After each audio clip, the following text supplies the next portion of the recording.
मेरे बहनों भाइयों, भारत के संविधान के निर्माण में भी सरदार वल्लभ भाई पटेल ने बहुत ही महत्वपूर्ण भूमिका निभाई है। उन्होंने सेपरेट इलेक्टोरेट का विरोध किया था। इससे भारत की एकता और अधिक बढ़ी है कि हिंदू के लिए अलग, मुसलमान के लिए अलग, ऐसा मतदाता सूची विरोध किया उन्होंने। साथियों, भारत के पड़ोसी देशों को देखते हुए सरदार वल्लभ भाई पटेल ने सेना के मॉडर्नाइजेशन पर, सेना के आधुनिकीकरण पर जोर दिया था। आर्मी की जरूरत की चीजों पर अपने ही देश में बनाया जाना चाहिए, अपनी देश की धरती पर बनना चाहिए, अपने देशवासी नौजवानों के हाथों से बनना चाहिए।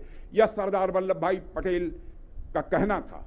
और आज मैं आपको बतलाना चाहता हूं, मेरे बहनों भाइयों, आज हम चाहे तोप हो, मिसाइल हो, समाप्त होते होते 50,000 करोड़ रुपए का हम एक्सपोर्ट करेंगे दुनिया के दूसरे देशों को। बहनों भाइयों, भारत में कोऑपरेटिव सहकारिता का भी यदि कोई प्रेरणा स्रोत रहा है तो वह सरदार वल्लभ भाई पटेल ने। सरदार वल्लभ भाई पटेल ने ही गुजरात के दुग्ध उत्पादक किसानों को कोऑपरेटिव यानी सहकारिता बनाने की सलाह दी थी। और इसी के बाद अमूल का जन्म हुआ था, जिस अमूल से बच्चा केवल गुजरात का ही नहीं बल्कि हिंदुस्तान का परिचित। और बहनों भाइयों, आज प्रधानमंत्री मोदी जी ने इसी सहकारिता की भावना को आगे बढ़ाया है। और आपने देखा होगा, सहकारिता की भावना को आगे बढ़ाया है मोदी जी ने। यह बात मैं कह रहा हूं, क्यों कह रहा हूं? सहकारिता मंत्रालय को अलग से मंत्रालय बनाने का काम यदि किसी ने किया है तो मोदी जी ने किया है। एक तरफ हम लोग सरदार वल्लभ भाई पटेल की विरासत को सहेजने का काम कर रहे हैं, वहीं कुछ लोग, मेरे बहनों भाइयों, सरदार पटेल की विरासत को छिपाने और मिटाने की भी उनके द्वारा कोशिश हो रही है। लेकिन उनकी कोशिश किसी भी सूरत में जब तक हम लोग हैं कामयाब नहीं होने देंगे, हम आपको विश्वास दिलाते हैं। सरदार वल्लभ भाई पटेल के देहांत के बाद जनता ने श्रद्धापूर्वक एक स्मारक बनाने के लिए धन एकत्रित किया था। लेकिन यह बात जब नेहरू जी तक पहुंची, जानते हैं क्या कहा था? उन्होंने कहा था, सरदार पटेल तो किसानों के नेता थे, इसलिए यह धन गांव के कुएं और सड़क बनाने में खर्च किया जाना चाहिए। क्या तमाशा था? सरदार पटेल आजीवन किसानों के लिए कार्य करते रहे। यह तर्क दिया था। मेरे बहनों भाइयों, यह बात किसी से छिपी नहीं है। लेकिन कुएं और सड़क बनाने का काम तो सरकार का होता है। उसके लिए स्मारक से पैसे का इस्तेमाल करने का सुझाव यह बेतुका लगता है मुझे, यह सरासर गलत है। और इससे सिर्फ एक बात साफ होती है कि उस समय की सरकार हर कीमत पर सरदार पटेल की महान विरासत को छिपाना चाहती थी। महान विरासत को सरदार वल्लभ भाई पटेल की दबाना चाहती।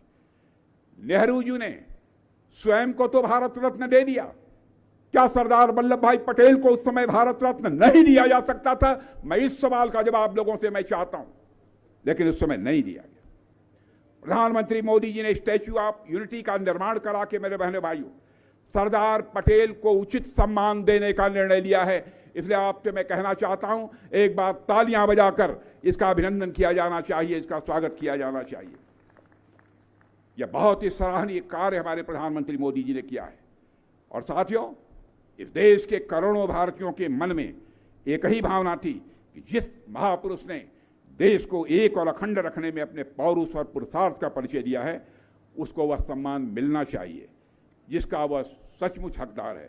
और मुझे इस बात का गर्व है कि हमारे प्रधानमंत्री ने देश की इस भावना को एक का सम्मान करके केवड़िया में भव्य मूर्ति का निर्माण कराया है। आज मेरे नौजवान साथियों, देश के लिए कुछ सोचने वाले आप जैसे नौजवानों की शक्ति हमारे पास है।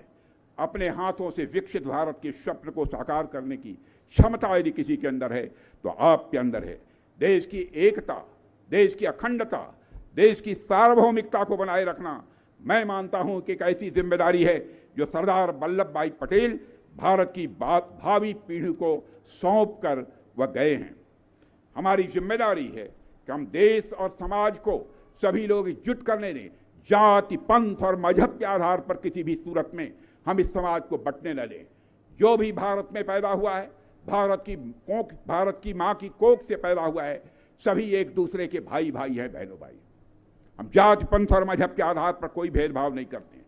भारत दुनिया का अकेला देश है जो केवल भारत की सीमा में रहने वाले लोगों को ही अपने परिवार का सदस्य नहीं मानता है, बल्कि पूरे विश्व की धरा पर रहने वाले लोगों को अपने परिवार का सदस्य मानते हुए वसुधैव कुटुंबकम का संदेश सारे विश्व को दुनिया के किसी देश की धरती से गया है तो केवल और केवल हमारे और आपके देश की धरती भारत से गया है। मेरे बहनों भाई, यह है हमारा भारत।